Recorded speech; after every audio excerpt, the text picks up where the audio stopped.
You little dinosaur?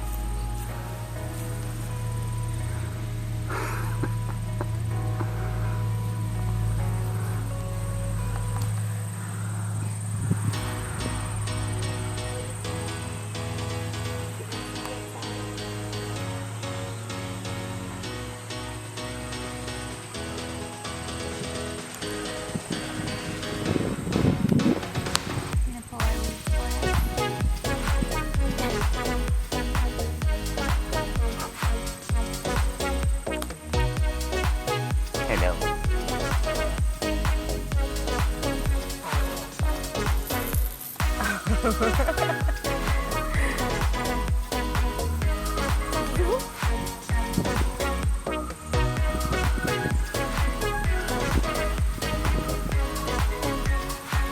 Yum.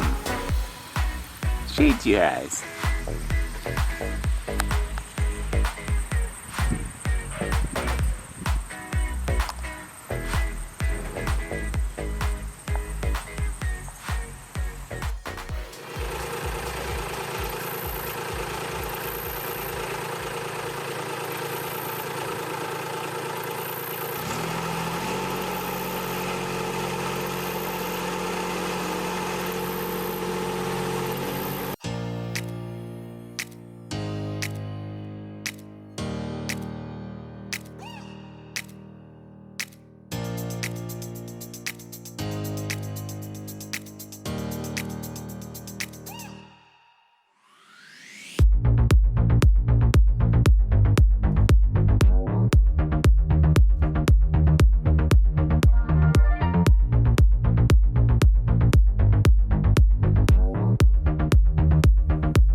Well, not only was that dangerous, but it was ill-advised. But here it is.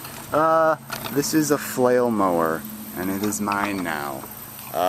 If you're gonna try to get a Flail mower with a B-series tractor, this claims it was 630 pounds. The pallet forks claim they can hold up to 1,000. The loader arms are really only rated for about 850, and obviously this is not the right setup to do what I was just doing. Luckily I had a very understanding FedEx driver who helped me get it strapped on there, but I would not recommend doing that again. It was not safe, nor was it very, well, it was effective, so I guess that worked out. I had her in four-wheel drive and low, and she did it. But here we go. This is it. Wow. This is a serious piece of machinery. Luckily I've got it on my little caster wheels now, so I can get it in the shop.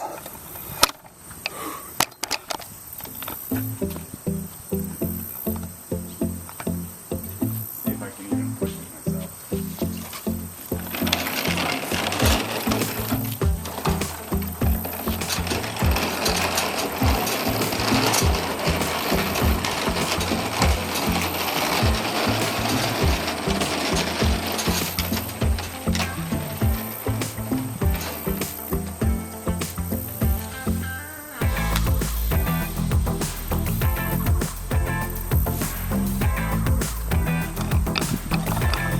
On my tire tracks, I kept her in four-wheel drive because I didn't know what was going on.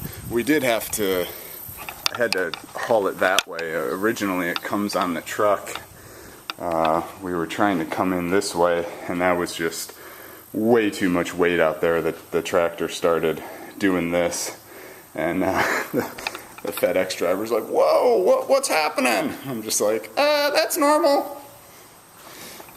So this is a 48-inch Flail mower, heavy duty, from Betstco, and it does require a little bit of setup. I know I got to put some gear oil in it. I got to lube it up. I don't know if that needs to be adjusted. We'll find out. I also ordered an extra set of belts in case needed. So Alright, well, that's all I'm doing at the moment. I'm going to start putting it together soon.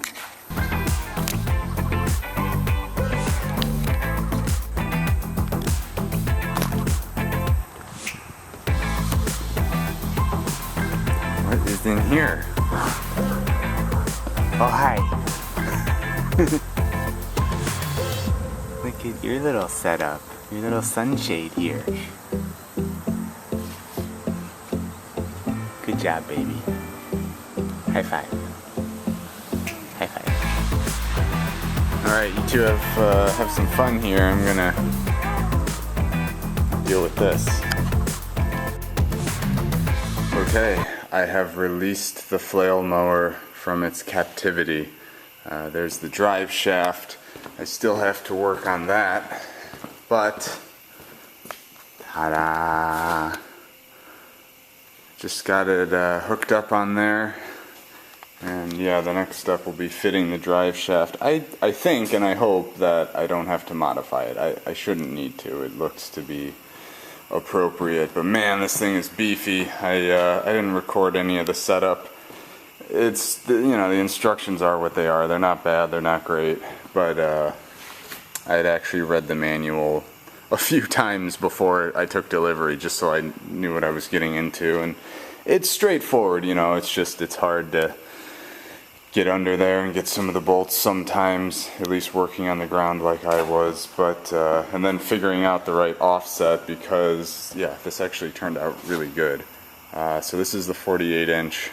Really glad. I was debating about the 53, but I really like how it's other than that little outcropping there, it's almost the same exact width as the tractor, so I'll be for sure flailing where my tires go. So that was a big concern. But yeah, this was 1/4-inch steel.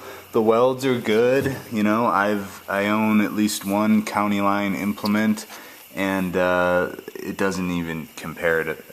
This is much better than the county line. These welds and the finish on this it's heavy. I mean, I think all in, I ended up paying just under $1,200 delivered to my house in Michigan from Oregon, and probably from China before that. But yeah, 635 pounds of metal delivered to my house for $1,200, and that included, I bought an extra set of belts just in case. But this is the heavy-duty model, and I'm pretty excited to get this thing going. And honestly, the color, it's not exact. It's very close though. From standing where I'm standing, it darn near matches. But it looks good. A lot of weight on back. It definitely changes a little bit of the driving dynamic of the machine. But all right, well that's it for tonight. It's gotten late and I'm out of energy. This probably took me 2 hours to get set up. But that it is what it is. It's better not to do this in a hurry. So hopefully my next video will be with it running. I just got to get that drive shaft sorted out. It's filled with gear oil. It's lubed up. So pretty much once I get a little more grease on the pins and get the drive line sorted out, we'll be good to go. So that's all for me for tonight. I'll see you on the next one. Nice day here in southeast Michigan in the beginning of September, and I'm continuing to work on my flail mower. I do have to shorten the PTO shaft, so I got it all taken apart here. This is, I guess, the inner shaft, and this is the outer one. I believe the total length is something like 39 inches, maybe it's 40 from tip to tip. And I need about 32 or 33. So I got quite a bit of material to take off of each side. I've been watching YouTube videos all day of people shortening PTO shafts. So I think I've got it figured out. This has the shear pin style clutch on it. which I believe goes on the implement side. There's a whole lot of debate between, you know, do you put your clutch on the implement, do you put it on the tractor side? This, according to the sticker on the shaft cover, the thick, non-clutched side, I guess the outer shaft, the female shaft, goes on the tractor, and the clutch end goes on the implement. Which I think makes sense, because assuming the machine stops abruptly, having it on the implement, that is, if the implement stops abruptly, having this slip clutch, you know, if my hand is the implement, it fails here before possibly causing two U-joints to fail. I guess that's one way of looking at it. There's a lot of theory floating around the internet on PTO shaft adjustment and clutch placement, so feel free to jump down that rabbit hole if you are so inclined. Okay, I'm going to get to taking some measurements and having a probably lame time with this. I'll check in when I'm done. Alright, so this is taking a little longer than I anticipated, although I did anticipate it would not be quick. I was taking a bunch of measurements, and you know, it's hard to get a good measurement on this thing. It's heavy, it's like 50 pounds and has all these moving pieces, so I decided I'm just going to put it on here to double check some of my measurements, and I'm glad I did, because I was varying between taking off 7 inches and 9 inches, and I think I'm going to end up at 8 inches, just right in the middle. Every way I kind of looked at it, 8 put me with just enough, you know, I kind of read you want to keep an inch of play even when it's just hooked up normally, because obviously you got to be able to pull this thing back and get it off, or you're going to fight the thing the whole time. And I learned this today. Anyone who doesn't know, this flips up and down, so I couldn't get to that previously when I tried until I flipped that up. So anyway, we're going to go with 8 inches, and you know, it's an important part of the machinery working properly, so I do it.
Okay, well, I can confidently say that putting together a drive shaft is one of the more hateful activities I've partook in recently, but okay, we got it all hooked up.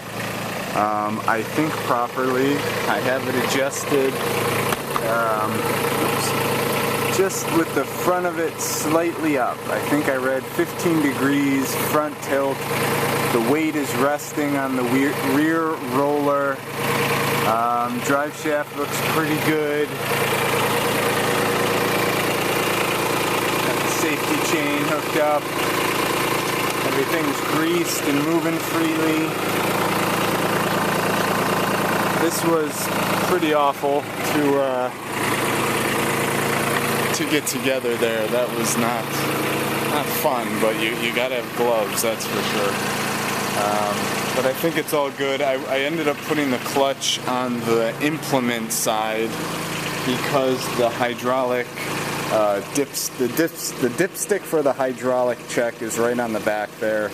You won't be able to see it, and if the thing ended up breaking, the piece of metal I didn't like how it was looking, so and frankly, after everything I've read, I don't think it matters. So I'm going to try to get this thing going. I don't know. Wish me luck. I'm pretty nervous. I don't know what to expect with this.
Well, I mean, I think it sounded good. It's definitely got a vibration, but well, let's see what it can do.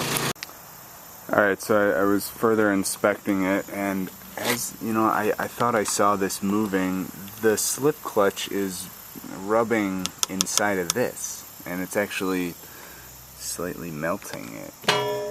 I mean, I guess I'll put it on the other way. I'll try it. I just think it's gonna hit this dipstick in here, and that would be way worse than melting that. Let me see. Well, I switched it around, and just as I thought, this clutch, when spinning, will absolutely interfere with the hydraulic check. In fact, man, if I just had not been paying attention and just hooked it up how it recommended, I would have torn that to bits. So, what to do? We're gonna remove the safety shield and just let her rip. I'm pretty sure John Ritter, the guy who I got this idea from, pretty sure he took his off too, and he was a little vague about why, but now I know why. Because it just doesn't work. It's not gonna, not with my machine. So, alright, I'm gonna take that off, and geez, I hope I'm ready. I'm into this thing for 2 hours. This is some custom fab right here. I'm probably into the whole project for about 4. Probably gonna be 5 before I actually get her done. Alright, here we go. Alright, so I got this taken off. You can kind of see in there where the little clutch there was rubbing. Obviously now that is taken care of. It is, of course, an absolute hazard that will kill everything within inches. So, knowing that, I'm going to try to get this thing started. I've run out of daylight and I'm past my allowable hours, my billable hours for a work night, so I'm going to try to get it fired up, and I'm literally just going to like hit some of this and see what happens.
Alright, well that was her maiden voyage, and I think it went well. It did a good job. definitely did what I thought it would do, which is turn all of the overgrowth into mulch, not just cut it and fling it everywhere, but drop it in place. You know, I don't have to worry about things launching into my house or launching into any cars parked here. So I think that'll be good. This is probably, I don't think I've mowed this all year. I think I knocked it down maybe like one time in the spring. So this is like 3 or 4 months of growth that it just chopped up. But overall, everything was good. I was, right after I ran it, I was touching it with my arm just to check temperature, and I know it was a quick run, but that felt good. This felt a little warm. I actually called the company to ask them, like, how much grease am I supposed to be putting in here, because there's really no way to see how much, and they sort of indicated, you know, do a lot, and the woman on the phone told me it might take an entire tube. So I haven't put that much in there. I called because I didn't know if there's a sealed bearing or what. You know, I didn't want to blow it out if I put too much grease in it. But no, these ones you can see. That one you can see the grease. So anyway, I'm just gonna be keeping an eye on that. But everything seemed to work well. You know, it did stall out, as you could see when I first started it. There's a lot of spinning mass there, so I gave it a little bit more RPM and engaged the throttle, and that seemed to do it. So, all right, well, definitely, obviously, more to come. I've got a whole field eventually to mow, along with the rest of this. But like I said, that's all for me tonight. Thanks for joining me, and I'll see you on the next one.